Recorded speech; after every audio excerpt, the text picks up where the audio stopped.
vous êtes-vous déjà demandé pourquoi tant de célébrités se tournent vers l'islam? Ce n'est pas un hasard. Ces gens ont atteint le sommet du monde. Ils ont de l'argent, des voitures de luxe, la gloire, tout ce que la plupart des gens rêvent de réaliser. Mais lorsqu'ils regardent autour d'eux, ils découvrent que rien de tout cela ne comble le vide qu'ils portent dans leur poitrine. J'ai vécu cette vie.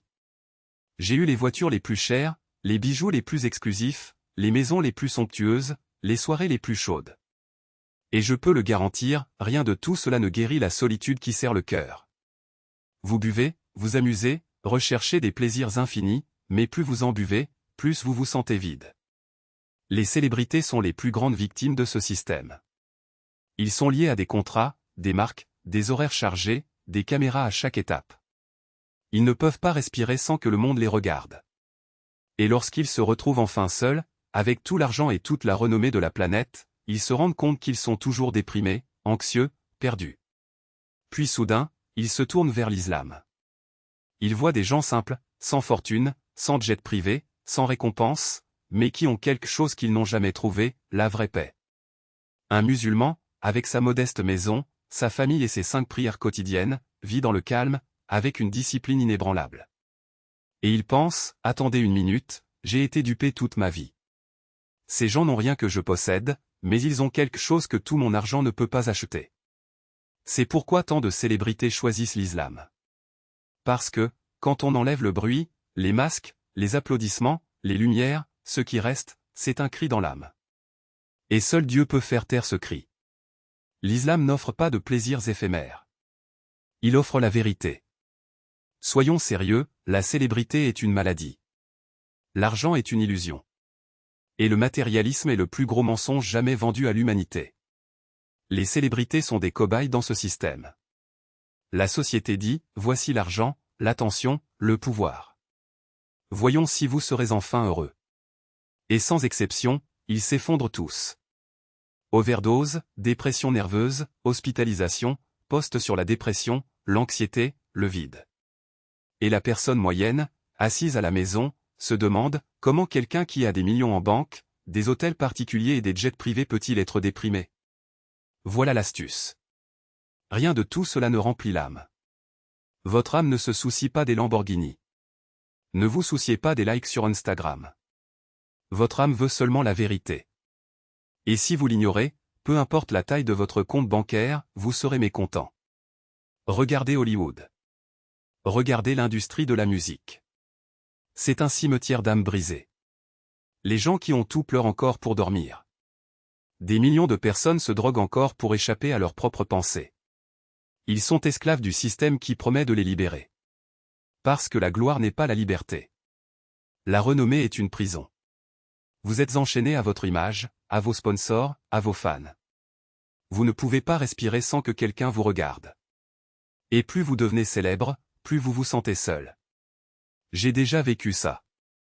J'ai gagné des millions, conduit des supercars, vécu dans des manoirs, assisté à des soirées avec l'élite. Et je vais être honnête, au début, c'est incroyable. La première fois que vous achetez une Ferrari, vous vous sentez vivant. La première fois que vous êtes sur un toit à Dubaï avec du champagne et des gens autour de vous, vous vous sentez comme un roi. Mais ça passe. Et que se passe-t-il après? Il vous en faut plus. Une autre voiture, une autre fête, une autre réussite. Ce n'est jamais assez. C'est comme boire de l'eau de mer, plus on boit, plus on a soif. Et à la fin, tu te noies. Les célébrités vivent à la limite du matérialisme et réalisent, ce n'est pas le bonheur. Ce n'est pas la paix. Ils fuient toujours eux-mêmes, remplissant le vide de bruit, de substance, de relations vides. Mais quand ils sont enfin seuls, quand la musique s'arrête, quand les caméras s'éteignent, ils se brisent. Parce que le vide est toujours là. Et c'est là qu'ils se tournent vers l'islam. Parce que l'islam dit, arrêtez de courir après le monde et commencez à vous connecter avec Dieu. Les célébrités sont la preuve que l'argent n'est pas la solution. La renommée n'est pas la réponse. Le pouvoir n'est pas la réponse. S'il l'était, ils seraient les gens les plus heureux de la planète. Mais ce sont eux les plus mécontents. La vérité est que le système vous vend du rêve et rit lorsque vous vous effondrez. L'islam, quant à lui, vend la discipline, la foi, la connexion avec le Créateur. Et apporte la paix. C'est pourquoi les célébrités qui ont déjà vécu le rêve finissent par se précipiter vers l'islam. Parce que quand on essaie tout et que rien ne marche, on finit par chercher la vérité. Voyez la différence entre la vie d'une célébrité et celle d'un musulman. La célébrité se réveille quand elle veut, avec la gueule de bois, parcourant le flux de son téléphone portable, essayant de trouver un sens aux commentaires et aux likes. Le musulman se réveille avant l'aube, fait ses ablutions et se prosterne devant Dieu. C'est là que réside la différence. Une vie est un chaos. L'autre est l'ordre. L'islam est une structure. Et les êtres humains ont été faits pour être structurés. Votre âme le désire. Votre corps le veut. C'est pourquoi les soldats se sentent vivants en temps de guerre, mais perdus en temps de paix. C'est pourquoi les athlètes ont un but à l'entraînement, mais se sentent vides à la retraite. La discipline crée du sens. Sans cela, vous vous effondrez. Les célébrités vivent en absence de discipline. Personne ne leur dit non. Personne ne les oblige à se lever tôt, à bien manger, à prier, à s'entraîner, à rester humbles. Ils sont entourés de courtisans qui idolâtrent leur renommée. Et que se passe-t-il lorsque personne ne vous facture rien? Vous vous détruisez. L'islam est le contraire. Il dit, 5 fois par jour, peu importe qui vous êtes, arrêtez ce que vous faites et priez. Milliardaires ou mendiants, rois ou nettoyeurs, ils s'inclinent tous devant Allah. Cette discipline maintient l'humilité. Cette routine vous garde sain d'esprit. Cela donne un sens à la vie. Et regardez le Ramadan. Imaginez dire à une célébrité hollywoodienne, 30 jours sans nourriture, sans eau, sans sexe, sans distraction, de l'aube au crépuscule. Vous vivrez comme les pauvres. Vous aurez faim. Vous apprendrez la patience. Il rirait. Il ne pouvait pas tenir 2 heures sans un café au Starbucks. Mais les musulmans accueillent le Ramadan chaque année avec joie. Pourquoi? Parce que la discipline n'est pas la souffrance. La discipline est la liberté. Lorsque vous contrôlez vos désirs, vous êtes libre. Lorsque vos désirs vous contrôlent, vous êtes un esclave. Les célébrités sont des esclaves. Les musulmans sont libres. C'est pourquoi l'islam guérit la dépression. C'est pourquoi l'islam guérit l'anxiété. Parce que ce n'est pas seulement de la théorie. C'est de la pratique. Vous ne trouvez pas la paix en faisant défiler votre flux. On ne trouve pas la paix au fond d'une bouteille. Mais lorsque vous posez votre front sur terre et que vous vous abandonnez à Dieu, vous le ressentez. Cette sensation de vide dans votre poitrine commence à disparaître. Pour la première fois de leur vie, des célébrités font l'expérience d'une véritable paix en écoutant le Coran, en s'asseyant dans une mosquée, en vivant le Ramadan. Et ils disent, c'est ça.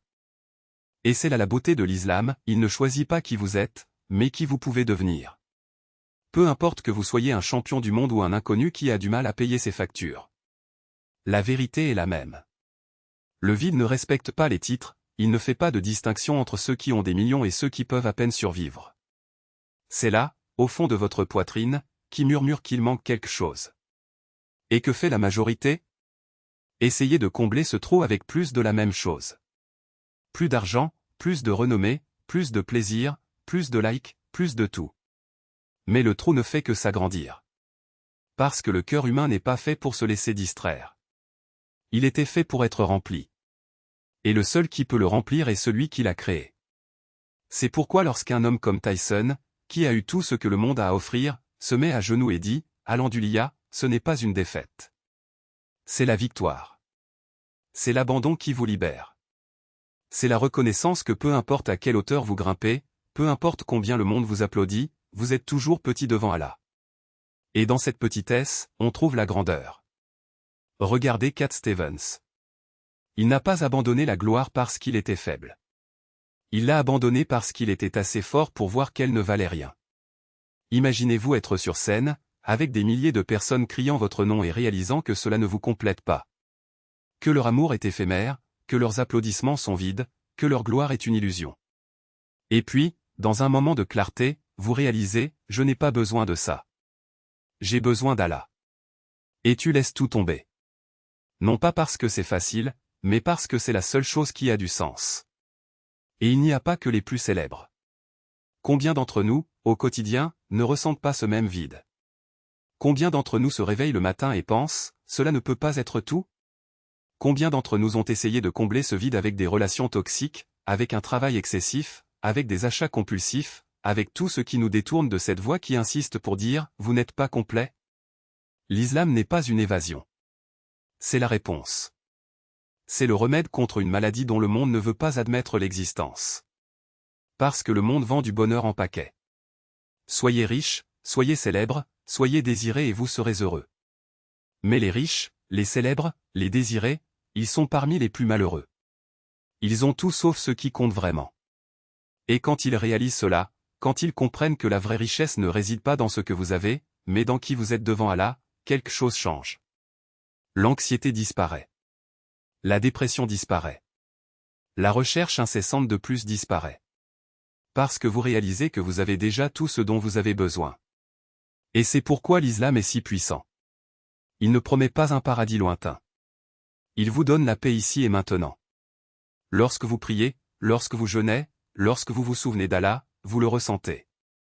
Ce sentiment que tu es enfin là où tu es censé être. Peu importe si le monde entier est contre vous.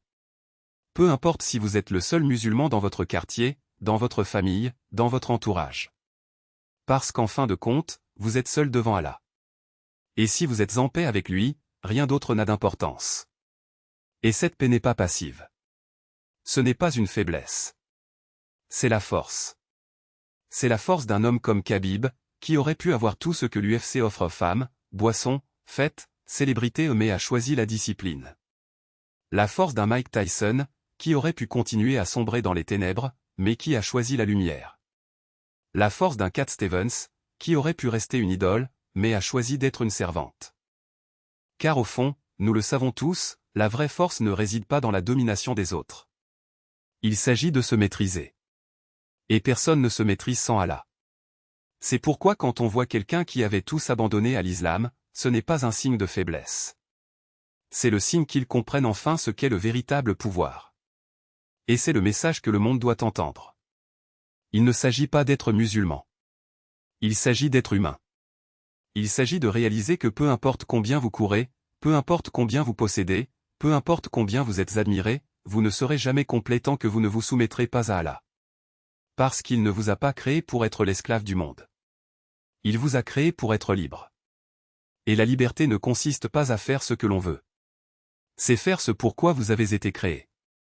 Alors, lorsque vous voyez le prochain non célèbre se convertir, ne pensez pas que ce soit une coïncidence. Ne pensez pas que c'est la mode. Considérez-le comme un rappel. Un rappel que peu importe l'altitude que vous atteignez, peu importe la distance que vous parcourez, vous aurez toujours besoin de rentrer à la maison. Et l'islam est ce foyer. C'est l'endroit où repose enfin le cœur. C'est l'endroit où l'âme trouve enfin ce qu'elle cherchait. Et si vous ne l'avez pas encore trouvé, ne vous inquiétez pas. La vérité se révèle toujours. Tôt ou tard, nous arrivons tous au même point, soit nous continuons à courir après le vent, soit nous nous mettons à genoux et disons « La ilaha illallah ». Et quand vous le ferez, quand vous vous rendrez enfin, vous comprendrez. Ce n'est pas la fin. C'est le début. Le début d'une vie où il ne faut plus chercher. Parce que vous l'avez déjà trouvé. Et ce que vous avez trouvé n'est pas quelque chose que le monde peut vous enlever. C'est quelque chose que personne ne peut nous enlever. C'est la paix. C'est la vérité. C'est Allah.